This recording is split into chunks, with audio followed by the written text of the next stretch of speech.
बिस्मिल्लाहिर्रहमानिर्रहीम। आज हम एक्सरसाइज 5.3 करेंगे। एक्सरसाइज 5.3 में क्वेश्चन नंबर 4 आज हम चालू करेंगे। क्वेश्चन नंबर 4 हमारे पास है 2x² - 7y + 3। ये जो अलजेब्रिक एक्सप्रेशन हमको दिया गया है, ये कह रहा है कि आप इसको फैक्टराइज कर दें, ये इसे फैक्टर बना लें। सोल्यूशन हमने लिख दिया गिवन दैट, ये जो अलजेब्रिक एक्सप्रेशन था हमारे पास ये वैसे ही लिख दिया इज इक्वल टू। अब हमने इस तरह करना है कि इससे हमने फैक्टर बनाना है, तो फिर हम किस तरह फैक्टर ऐसे हम बनाएंगे। यहाँ पर हमारे पास ये जो कांस्टेंट टर्म है ये हमारे पास 3 है। यहाँ पर ये जो y स्क्वायर का कोएफिशिएंट है हमारे पास 2 है।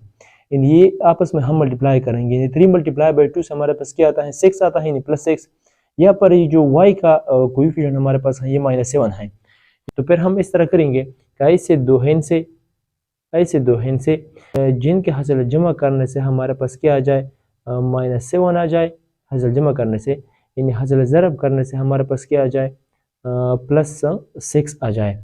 ऐसे दो हिन से जिनके हासिल जमा करने से हमारे पास -7 आ जाए, हासिल ज़रब करने से हमारे पास +6 आ जाए, वो हमारे पास है -1 - 6, यानी -1 - 6।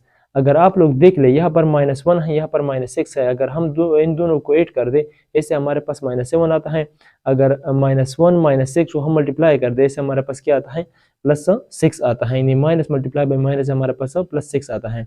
तो फिर हम इस तरह करेंगे कि ये जो फर्स्ट टर्म है, ये जो लास्ट टर्म है, ये वैसे ही लिखेंगे। ये जो दरमियान वाला टर्म है इसमें हम मॉडिफिकेशन करेंगे, यानी इसकी जगह -1 - 6 लगाएंगे। हमने इस तरह कर दिया इज इक्वल टू 2y² लिख दिया माइनस, यानी -6y - y, ऐसे हमारे पास -7y वापस आता है। ये जो लास्ट टर्म है वैसे ही लिख दिया -+3। नेक्स्ट स्टेप में इज इक्वल टू ये इससे हमने पेयर बनाना है। ये पेयर हमारे पास बन गया, ये दूसरा पेयर हमारे पास बन गया। इन दोनों से मैंने 2y कॉमन कर दिया, यानी इन दोनों टर्म से मैंने 2y कॉमन कर दिया। यहाँ पर हमारे पास रह गया y, दरमियान में नेगेटिव साइन, यहाँ पर हमारे पास 3 रह गया। इन दोनों से मैंने -1 कॉमन कर दिया, यहाँ पर हमारे पास रह गया y - 3। अगर ये आपस में मल्टीप्लाई कर दिए से वापस हमारे पास ये टर्म आता है, यानी 2y × y से हमारे पास 2y² आता है, 2y - 3 से हमारे पास -6y आता है। यहाँ पर आप लोग देख लें, -1 × y से हमारे पास -y आता है, -1 × 3 से हमारे पास +3 आता है। नेक्स्ट स्टेप में यहाँ पर हमारे पास y - 3 है, यहाँ पर y - 3 है। एक y - 3 हमने कॉमन कर दिया, यहाँ पर हमारे पास रह गया 2y - 1, यानी 2y - 1 हमारे पास रह गया। यानी ये एक फैक्टर बन गया, दूसरा फैक्टर बन गया। ये जो क्वेश्चन में कह रहा था कि आप इससे फैक्टर बना ले, ये हमने यानी 2y² - 7y + 3 से हमने ये फैक्टर बना लिए। हमारे पास है 4y² + 8x + 3। इससे हमने ये जो अलजेब्रिक एक्सप्रेशन हमको दिया गया है इससे हमने फैक्टर बनाना है, यानी फैक्टराइज करना है। हमने सोल्यूशन लिख दिया, हमने गिवन दैट, यानी ये जो अलजेब्रिक एक्सप्रेशन था वैसे लिख दिया इज इक्वल टू। अब यहाँ पर आप लोग देख लिए, यहाँ पर +3 है कांस्टेंट टर्म, यहाँ पर x² का कोएफिशिएंट हमारे पास +4 है, यानी ये आपस में हम मल्टीप्लाई करेंगे। 3 × 4 से हमारे पास क्या आता है +12 आता है। यहाँ पर x का कोएफिशिएंट हमारे पास क्या है 8 है, +8 है। यानी हम इस तरह करेंगे ऐसे दो हिन से जिनके हासिल जमा करने से हमारे पास क्या आ जाए, हासिल जमा करने से हमारे पास +8 आ जाए, हासिल ज़रब करने से हमारे पास क्या आ जाए +12 आ जाए। यानी यहाँ पर इससे हमारे पास 12 आता है, +12 यहाँ पर कोएफिशिएंट हमारे पास 8 है। यानी ऐसे दो हिन से जिनके हासिल जमा करने से हमारे पास +8 आ जाए, हासिल ज़रब करने से हमारे पास +12 आ जाए, वो हमारे पास है +6 + 2, ये +6 + 2। अगर आप लोग देख ले यहाँ पर 6 + 2 से हमारे पास क्या आता है +8 आता है, 6 × 2 से हमारे पास 12 आता है। तो फिर हम इस तरह करेंगे कि ये जो फर्स्ट टर्म है, ये जो लास्ट टर्म है, ये वो अपनी ही जगह पर लिखेंगे। ये जो दरमियान वाला टर्म है इसकी जगह हम ये दो टर्म हम लगाएंगे। सो इज इक्वल टू ये फर्स्ट टर्म लगा लिया, यानी 4y² प्लस यहाँ पर 6 था, यानी 6x + 2x। ये जो लास्ट टर्म है 3 + 3 वैसे ही लिख दिया। अगर 6x + 2 से हमारे पास वापस 8x आता है इज इक्वल टू ये जो लेफ्ट हैंड साइड था हमारे पास 4y² + 8x + 3 is equal to. अब यहाँ पर आप लोग देख ले, इससे हमने 2 पेयर हमने बना लिए। हमने इसे इन दोनों से मैंने 2x को कॉमन कर दिया, 2x कॉमन कर दिया। यहाँ पर हमारे पास रह गया 2x + 3, यानी यहाँ पर हमारे पास 2x रह गया, यहाँ पर हमारे पास 3 रह गया, यानी 2x + 3 प्लस इन दोनों से मैंने 1 कॉमन कर दिया, प्लस 1 कॉमन कर दिया। यहाँ पर हमारे पास रह गया 2x प्लस 3।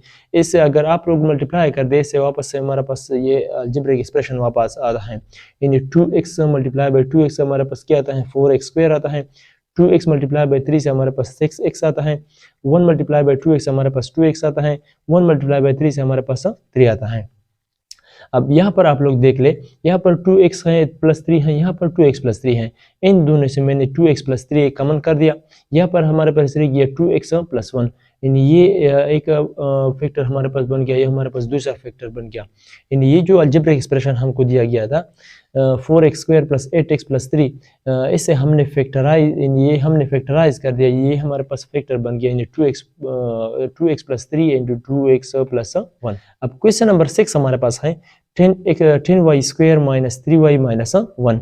यानी ये जो अलजेब्रिक एक्सप्रेशन हमको दिया गया है, इससे हमने फैक्टर बनाना है।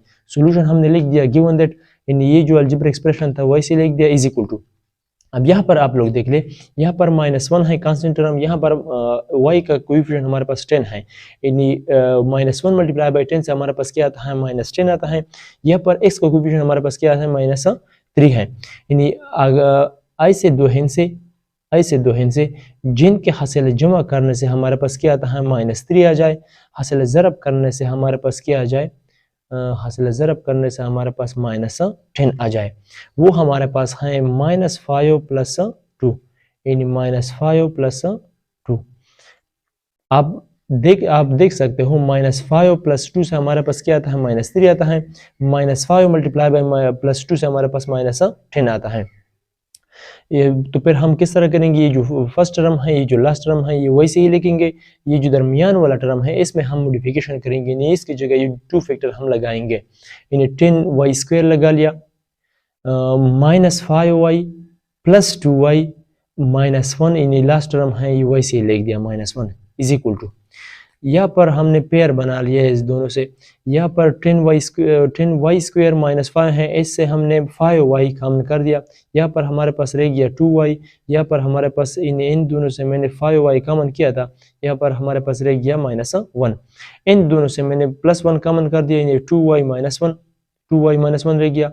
अब आप लोग देख सकते हो, इससे वापस हमारे पास ये टर्म आता है, यानी 5y मल्टीप्लाई बाई 2y से हमारे पास 10y स्क्वायर आता है। 5y माइनस 1 से हमारे पास -5y आता है। 1 मल्टीप्लाई बाई 2y से हमारे पास 2y आता है।